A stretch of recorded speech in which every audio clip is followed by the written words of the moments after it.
I'm very happy to announce that the Mananam series is releasing a revised version of The Sages Speak of Immortality, a wonderful set of articles that all seekers will find it truly beneficial. Hari Om. The Mananam series is pleased to bring you the revised edition of this book, which was originally published in 1995.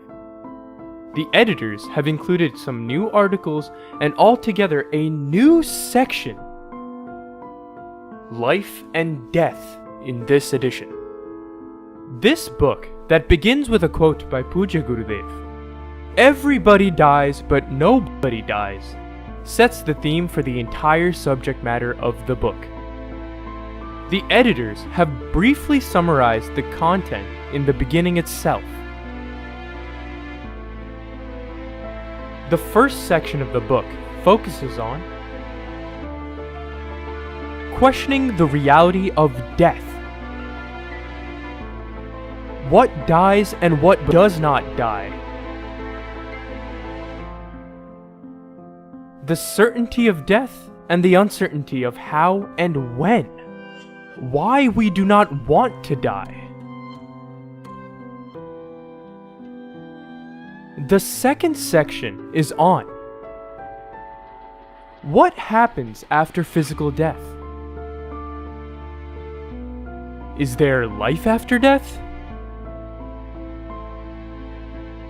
Is there any existence beyond death? Are there heaven and hell?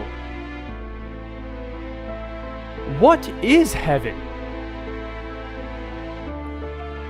The third section is about what we should be aiming to live for before we die.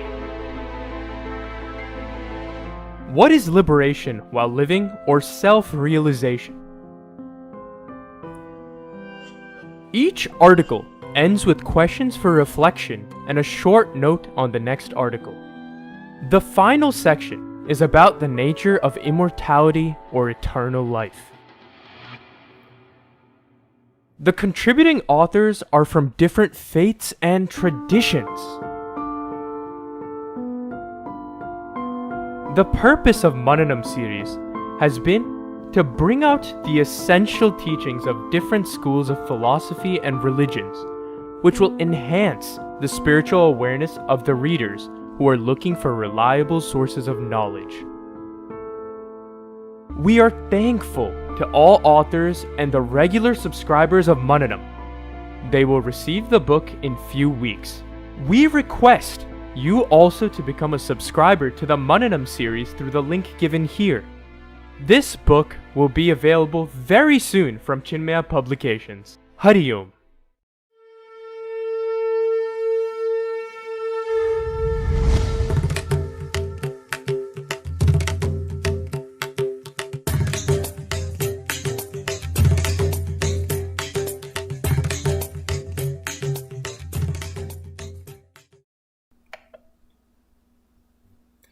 Om Shri Chinmaya Sadgurave Namaha.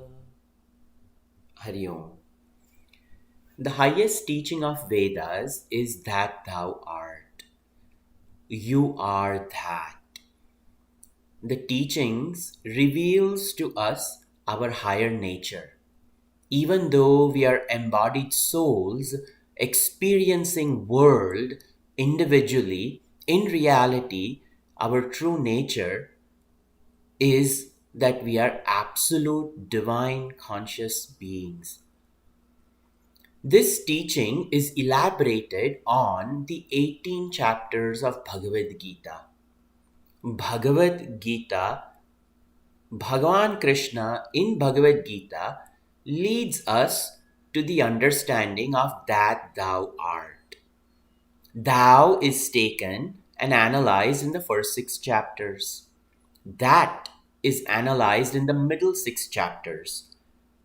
And art, Asi, is analyzed in the last 6 chapters.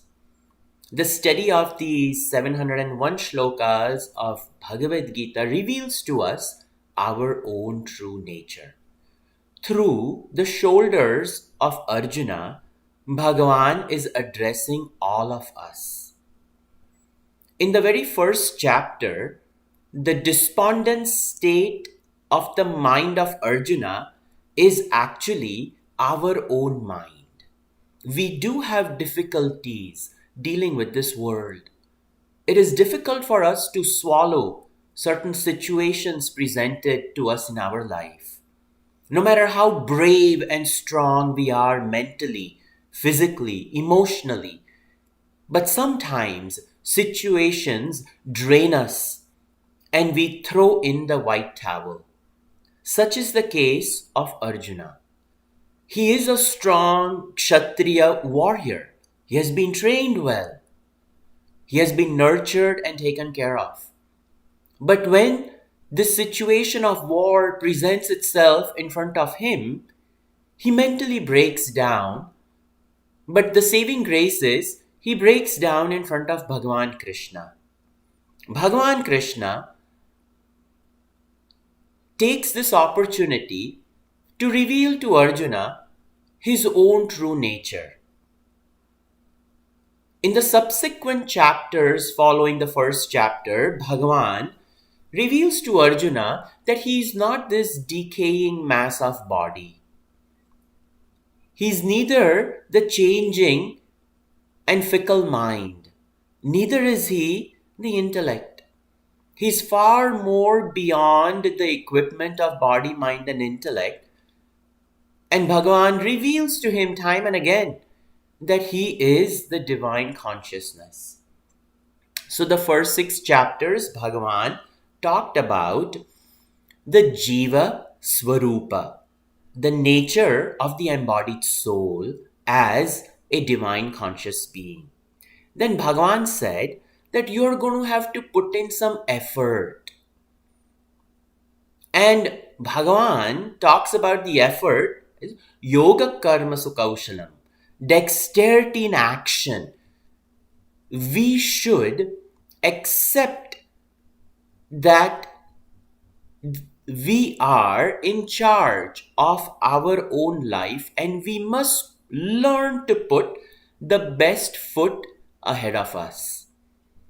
And that Bhagavan mentions to Arjuna as Jiva Prayatna, the effort that the Jiva has to make. As dire situations may be, but we should not lose hope. We must continue. For action is all that we have. Then Bhagavan said that if effort has to be there, then effort has to be proper, right, in the right direction. And thus, in the fabrics of chapters 3, 4, 5, Bhagavan reveals to Arjuna that the right action as karma yoga, unite properly with action.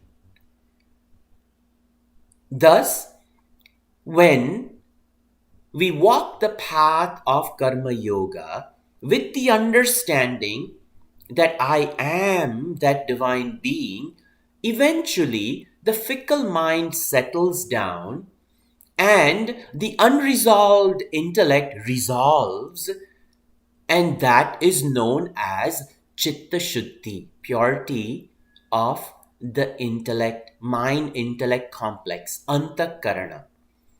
When the inner equipment is integrated, we will be able to meditate, explore the possibilities in the internal world, the unmanifest mind and intellect. We will be able to take it much higher in the diviner thoughts. That Bhagavan explores in the 6th chapter. We now arrive at the 7th chapter. Jnana Vijnana Yoga. Meet God. In this set of 6 chapters starting from 7 up to 12, Bhagavan discusses Ishvara, that. In that thou art, that. Who is this Ishvara? That is the subject matter of 7th chapter. The Ishwar Swarupa. And what does Ishwar do? For the Jiva has to put forth effort, prayatna. So then Ishwar, what does Ishwar do? Ishwar helps us. Ishwar Anugraha, the blessings of Bhagavan. And then what is the path of knowing Ishvara? So Bhagavan says, Upasana. We have to continuously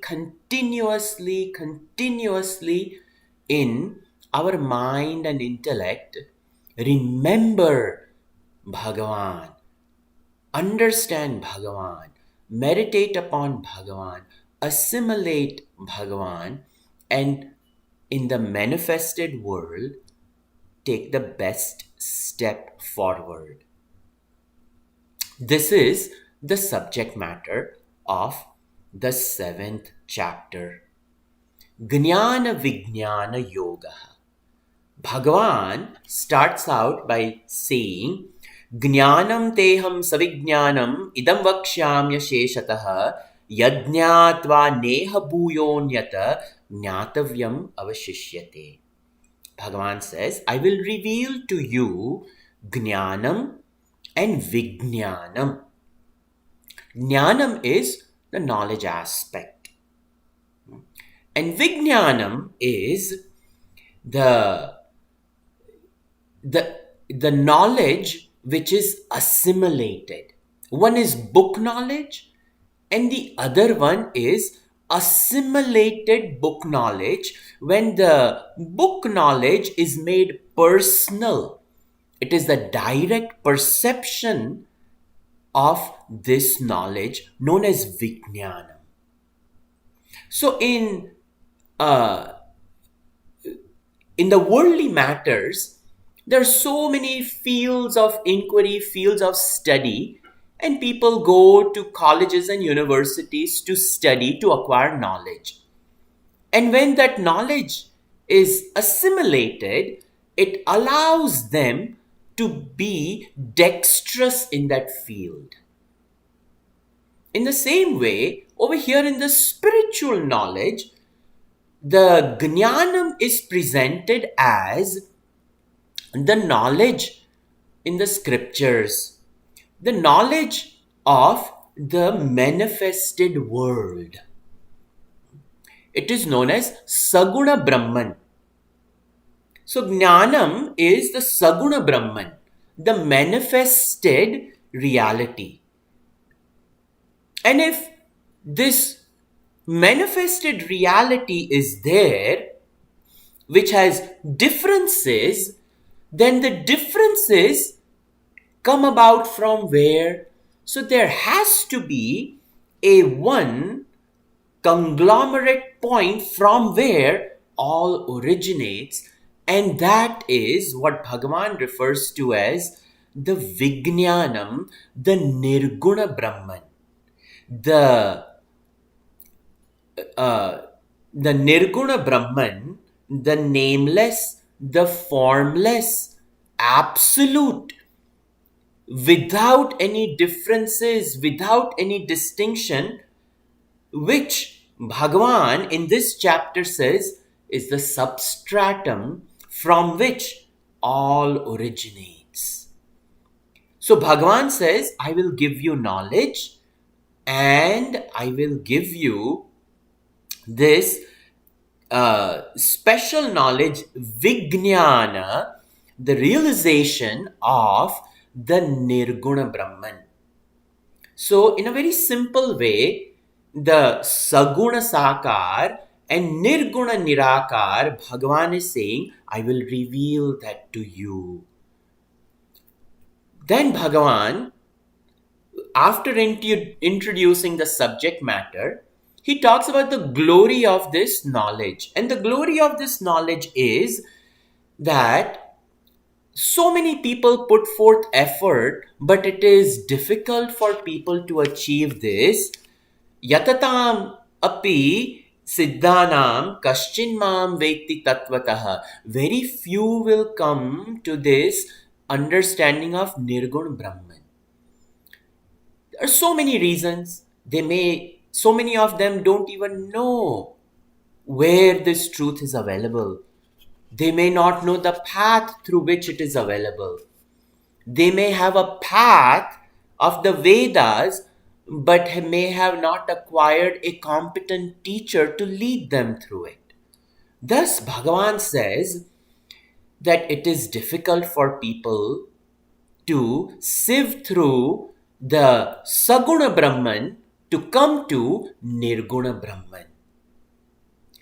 Arjuna's grace is that Bhagavan is right there in front of him to lead him to this understanding.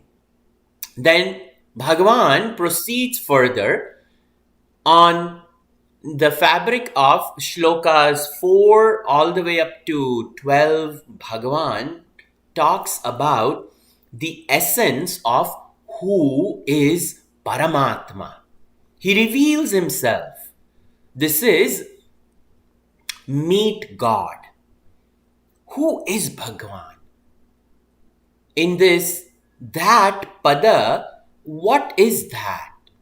This is the crux of the teaching over here, that absolute divinity is revealing itself. Bhagavan says, Bhumirapo nalo vayu khammano buddhirevacha hankaritiyam me binna prakriti ashtadha.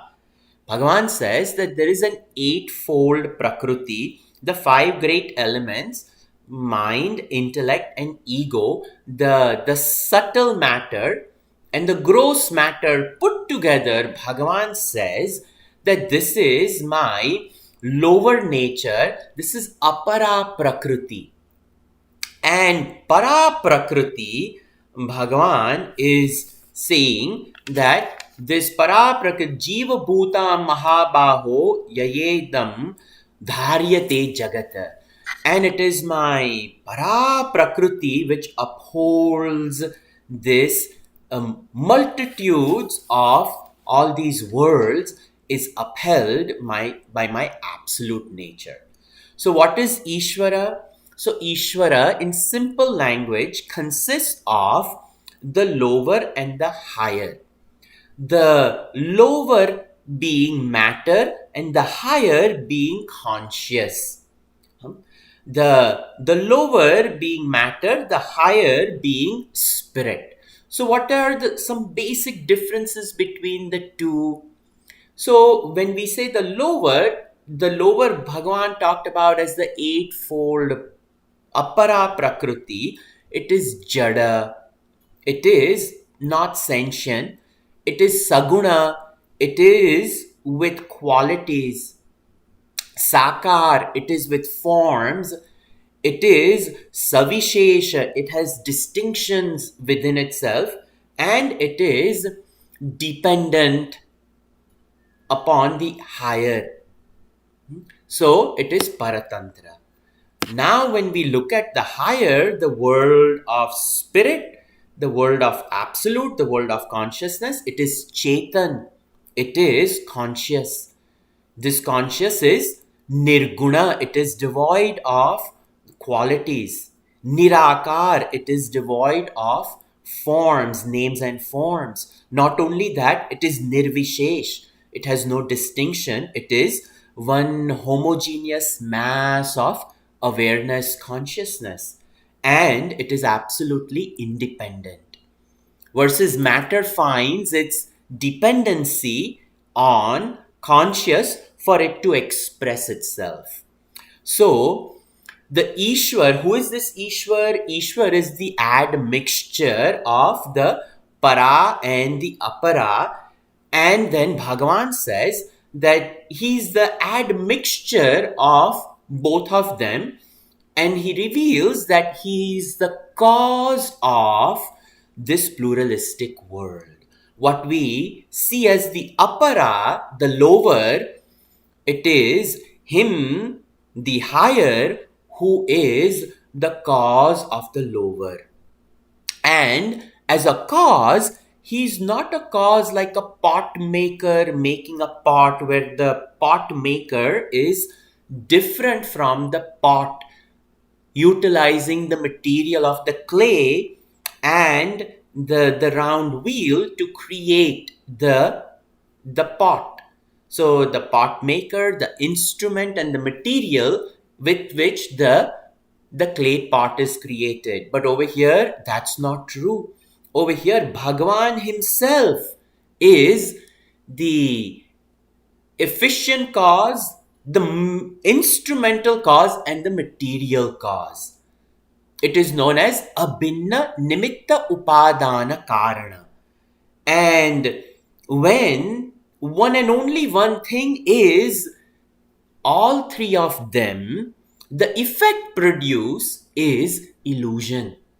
That's why in our Hinduism, in Vedanta philosophy, we say Brahma Satyam Jagat Mithya.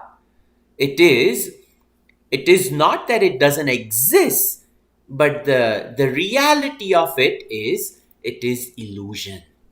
Because one and only one thing is appearing as all. And the example which is taken is the dream state. The mind itself is everything which is experienced as multiplicity in the dream state. So, this is very important what Bhagavan is revealing, because it has great implications. When we open our eyes and look at this world, we are meeting God. When we take bath with water, the water is Bhagavan. When we drink water, that water is Bhagavan. In kitchen, when we cook on the fire is Bhagavan. When we watch the bird chirping in the morning, the sound generated by the bird, that itself is Bhagavan. The sun, the moon, the stars, the earth, everything in fact is Bhagavan and Bhagavan alone. That is the Vijnanam of this chapter. Rasoham apsu kaunteya prabhasmi shashi suryayoho. Bhagavan reveals that I am the light in the sun and the moon. Buddhim buddhimatamasmi. I am the intellect. I am the divine intelligence in the intellect. All these things Bhagavan is revealing. This is the divine Vijnana which is presented to us. This is what Bhagavan presents to us, that in fact there is nothing greater than me. Matta parataram nanyat kinchitasti dhananjaya. That just like in a necklace, we see the various beads over here, but we see that what upholds this necklace is the thread which is in and through all. In the same way, when we open our eyes and see this world, the understanding should be that this is God. And when we understand it as God, our transaction in the world is transformed. When I know that water is God, I don't waste water. I don't pollute water. When I know Mother Earth is God, Divya Gandha Prithivyam, the divine fragrance of the earth, when I know that, I will not disturb Mother Earth. I will not pollute her. In transaction, I am forever changed. This is what Vijnana does. Knowledge of the higher transforms our living in the now forever. Permanently, we are transformed. Now, from shlokas 13 on to 19, Bhagavan presents to us that there is something known as the experience of samsara. And what is the cause of the human miseries, the worries, the anxieties of the jiva, the human beings? So Bhagavan says is our obsession with the apara prakriti, the lower world, is the cause of our own suffering. We go after the material world time and again for all our securities, for our joys. But we have to understand that the lower world is continuously fleeting. The teaching is that the body changes, the mind changes, the emotions are changing, people are changing, weather is changing, political situations are changing, financial situations are changing. Nothing is in my hand. It is as though the world is in one dynamic flux. There is a movement. And if there is a constant movement, then there cannot be a constant delivery of joy. I seek permanent joy, but the world cannot deliver permanent joy as it is fleeting continuously. So, necessarily, if my dependence is on the world for my own comforts and joys, I am going to be dismayed. I am going to be disappointed. So Bhagavan says we have to change our gate from the manifested world to the higher world. Remember, in and through the manifested world, the higher, and when we change our dependence from this world of apara prakriti, the lower world, to the higher world, para prakriti, we will be comforted. And that becomes the subject matter of the next portion of Bhagavad Gita, that the next portion of the 7th chapter, Devi Hyesha Gunamayi Mama Maya Duratyaya Mameva Ye Prapadyante Maya Metam Tarantite. When we resort to Bhagavan, when we worship Bhagavan, we will come out of this clutches.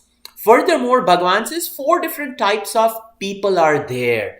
Those who are in pain, those who seek material world, those who seek understanding, and those who have actually realized the truth. Arth, Artharthi, Jignasu, and Gnani. So, Arth is the one who is in pain. They are at the level of apara prakriti. Artharthi, the one who wants to gain more and more and more from this world, again, they are part of this apara prakriti. Jignasu, but there is another one who wants to know the higher. He is now changing the gate from the lower to the higher. And the one who has reached the higher, Bhagavan says, Gnani tu atmeva me matam. That this person is in fact me and me alone. And that is what Bhagavan says, that Ek Bhakti Vishishyate, this man of wisdom, he is considered to be the best. This one devotion for the higher has now allowed him to come out. So, Bhagavan says that if we change our gate, and our gate can only be changed when we change our desires. Whatever I go for in this world, the world will make my faith stronger in that and that alone. So if I go towards the higher, my faith will be sealed in the higher, and my growth will be higher. So, Bahunam Janmanamante Jnanavan Mam Prapadyate Vasudeva Sarvamiti Samahatma Sudurlabhaha. So, eventually the person reaches the higher, and the higher reaching is in the knowledge. the devotion slowly from the material world, when it is transferred to understanding and knowledge and acquisition and abidance in this knowledge, such a person, when they greet this world, Vasudeva Sarvamiti, sees everything as the glory of the Lord. It is such a person whose vision is transformed. And such a person is rare. They have given up their desires and they have moved in this world through proper upasana. He treated the world properly. He treated action properly. He treated actions properly. He treated people properly. He treated the whole world in upasana as Bhagavan, Bhagavan, Bhagavan. And the fruit of the upasana is Sarvam Vasudevamiti. He realizes, yes, it is Bhagavan. This is Vijnana. This is abidance in this knowledge. How can this be done? This can be done by converting. It is okay to ask Bhagavan. The kamana, let it be there, but slowly we should convert our kamana rooted in this material world to the spiritual world, the higher. And in this way, we can come out of this clutches of Maya, slowly converting all our desires from smitten with desires to absolute abidance, going from sakam to nishkam. All our actions are done as an offering, where we do everything as an offering to Bhagavan. And in this way, Bhagavan says that such a person will Sataya Shraddhaya Yuktaha Tasya Adharamihate Adhanamihate Labate Satatakkāman Mayeva Vihitan Hitan Antavantu Phalam Tesha Tad Bhavat Alpamedasam. Little things a person runs after, little things is all that they will attain. But if a person goes for that lasting joy, Bhagavan says, I will be revealed. Avyaktam vyaktimapannam manyate mam abuddhayaha param bhavam ajanantaha. So, not knowing my higher nature as the absolute, unmanifest, when they don't know that, they keep on going for the lower, and such people will only meet the lower. But the higher one will go to but the one who goes towards the higher ultimately will reach higher. In this way, Bhagavan says that those people who have given up ichha, dvesha, all desires, hatred, likes and dislikes, all of these things, they will eventually come to me. In this way, meet God as Vasudeva Sarvamiti. Om Purnamadav Purnamidam Purnat Purnamudachyate Purnasya Purnamadaya Purnamevavashishyate. Om Shanti Shanti Shanti.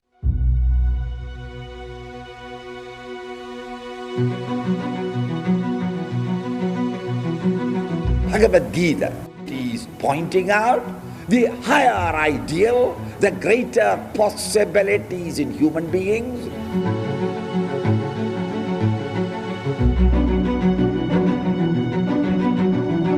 Since it is pointing out this principle called God in all religions, reality in all philosophies, truth by the great thinkers,